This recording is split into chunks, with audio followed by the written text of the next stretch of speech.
joxe exemple mun a joxe moom mooy tey dafay def discours ci France critiquer France pour gagner en popularité en Afrique pour gagner en popularité au Sénégal parce que ñun ñëpp xam nañ ñu nekk nañ ci environnement politique bi contexte bu ñu nekk contexte d'aujourd'hui que ça soit le Sénégal le Burkina le Niger Côte d'Ivoire etc. boo defee discours bu nga xam ne c'est contre la France tu gagnes en popularité ici au Sénégal gis nañ discours bu muy def ba andi frustration yenn investisseurs yu nekk France mais le président de la République Bassirou Diomaye Faye bu mu demee France discours am bi presque saraxu la waa France pour ñu ñëw investir ici au Sénégal gis nañu négociation bu ñu nekk en plein cœur de négociation avec le FMI lan la ñuy gis mu dem Italie def déclaration bu nga xam ne dafa dalaat ci kaw FMI donc nit ñu nga xam ne dañaa soucieux ci population bi nit ñu nga xam ne dañaa soucieux ci financement wu Sénégal ñooñu il préfère que ñuy négocier continuer di négocier monsieur Ousmane Sonko comme que mënuñu ko noppiloo comme que moom fu mu toll day defante comme que moom lu ko neex moom mooy le fait nit ñi di wax ci moom di ko tudd loolu moo ko neex il faut que ñu écarter ko un peu pour que le président de la République au moins qu'il puisse mener correctement ces négociations mais dédouané ma également le président de la République parce que ñoom ñoo ñëwandoo au pouvoir ñoom ñoo mais ñeneen ñuy wax loolu je les comprends un peu donc Assemblée nationale bi duñ ci xaar dara pourquoi parce que Assemblée nationale bi d'abord nu mu tëddee la lépp lu nga xam ne le parti Pastef bëgg na ko loolu moom moo fay am parce que ñëpp député ñi nga xam ne ñoo constitué majorité monsieur Ousmane Sonko la ñu ànduñu sax ak le peuple sénégalais parce que ànd ak le peuple sénégalais c'est être des fois refuser benn affaire ci benn point mais ni ñu gisee régime bi di comporté woo moom la ak lu ñu doon critiquer c'est la même chose masse la ñu yor ils sont pour le président de la République ni ñu gisee Ousmane Sonko ak opposition bi di démarrer Ousmane Sonko ku ko wax dina la tontu moom mettre à la hauteur de sa responsabilité moom loolu mënu ko maanaam xam ne sénégalais yi ñëpp a bokk xam na ni il est le premier ministre xam na ni nit ñi dañ ko war a critiquer nit ñi dañ ko war a lii mais moom moo jiite moom moo waroon mettre à la hauteur de l'événement mais kenn bu mu ko xaar ci moom parce que moom lu mu ñu jàngal lu mu xam moom mooy dagg santé te da nga koy gis ci képp ku nga xam ne da koy topp tey boo xoolee tey influenceur tey nga jël benn Ahmed Aïdara toute la journée dafay dagg santé tey gis naa revue de presse mu naan suba Ousmane Sonko day dem kii koo xam ne bu waxee ren balaa waxaat déwén ma ne ko xanaa da ngaa war a wax bu waxee suba balaa waxaat ngoon parce que da ngay gis des gens qui utilisent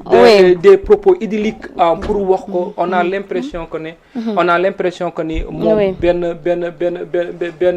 mythe la benn nit ku nga xam ne dafa rey te loolu c'est dangereux pour un pays ce qui est important dans un pays moom mooy ce discours ci wàllum économie moom mooy sa logique moom mooy nan ngay def ba développer le Sénégal c'est ça qui est important et malheureusement gisuñu ko ci régime bi lu ñu ci gis dagga santé saaga ay gor lu ñu ci gis yàq deru nit dem ba di utiliser mœurs ci ku nga xam ne dafa laa critiquer tey mu ñu jëlee le cas de Salma koo xam ne dafa ñëw wax ay propos asma maa ngi jum le cas de Asma koo xam ne dafa ñëw wax ay propos nga dem sulli ko dem te képp ku leen sullil démb seen leader mbala lu ñu wax ci seen leader loolu ngay constater dañuy ñëw 72 heures la mbala 48 heures la te pourtant ñoom loolu la ñuy def ñeneen yi mel ni les Sénégalais ne sont pas d'égale dignité donc loolu la ñu Ousmane Sonko tàmmal donc Assemblée nationale du ma ci xaar est-ce que yaa ngi ne xaaroo fa lu rëy mais foofee ndax mënuñoo jàpp ne explication dana fa am ndaxte Abdourahmane Diouf it dina ca teew waaw et explication forcément dina sa am mais lu may ragal mooy explication bu waroon jël tournure lan mooy développer société sénégalaise bi lan mooy tax sénégalais bi améliorer condition de vie bi day jël ay tournure politique pourquoi parce que le premier ministre a fait l'erreur d'attaquer un ministre di ko taxer de corrompu et ce ministre est validé par ce qu'on appelle le président de la République parce que réunion bu nga xam ne waa Pastef amoon nañ ko ak le président de la République gis nañu lu fa génne le président de la République dafa même défendre ce qu'on appelle Abdourahmane Diouf donc Mimi Touré tey bu nga xam ne ñoom nee nañu rapport Dakar épinglé on a vu que le président de la République dafa même défendre ci réunion boobu ñu génn alors que ñoom ñoo ne dañuy jubanti seen loxo dafa set donc question yi lu ma yaakaar ci politique bi lay gën a jum parce que environnement boobu la ñu installé te boo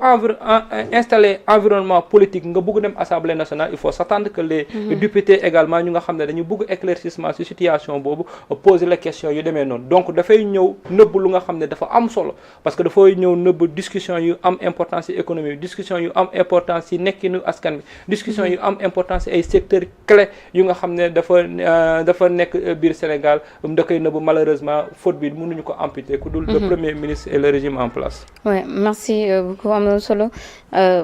Seydou ñu ñëw ci yow concernant bi la yoon nag Serigne Mansour Djamil moom Serigne Mansour Djamil gis nga nekk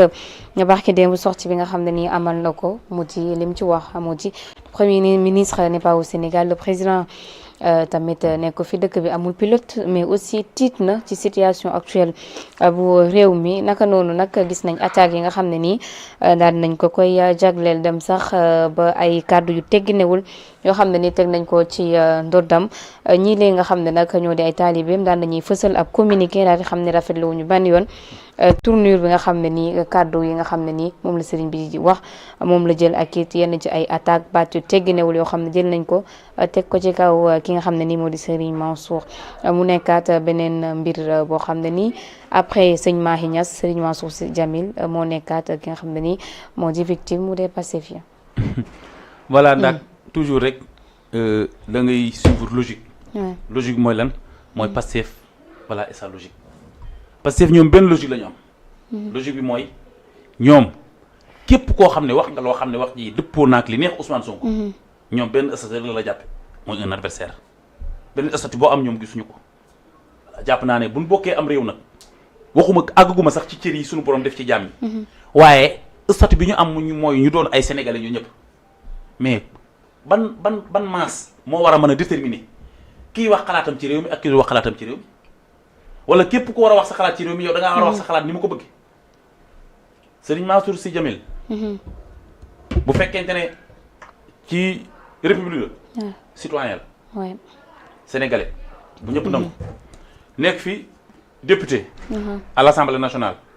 du benn yoon du ñaari yoon daal di tourné doon sëtub Cheikh Seydi Hadji Malick Sy jamono jii ma lay wax muy xalifa ab Serigne Babacar Sy ci suuf am xam-xam bu lecc am xam-xam ci màcc bu ne mais bu gisee ñu dund benn situation un intellectuel teg ci mais am na droit joxe xalaatam moom il a donné un avis par rapport ak information yi mu jot mais avis du décision man personnellement pour ce qui est du voyage du président comme du premier ministre man mu li tax mënuma cee sori mooy man awma xam-xam bu àgg ci ne ndax président de la république ak premier ministre war nañoo ànd génnandoo réew mi à part réaction yi ma ci dégg des uns et des autres mais loo xam ne lii lu tënku la lu leer nañ daal di ne texte bu ko aaye gisuma ko moo tax man mënuma cee sori maintenant nag li nga xam ne nag moom mën naa koo remettre en cause ci mbir mi mooy lii moom c'est inédit jàpp naa ne c'est une première pour deux raisons bu ci jiitu ñaari conseil des ministres ci ginnaaw dañoo jógee conseil des ministres ñu notifié ñu ci biir conseil des ministres loo xam ne c'était la première fois ma gis ko keneen ko gis na ma ko woon mooy ci biir conseil des ministres bi ñu notifié ci ne premier ministre day dem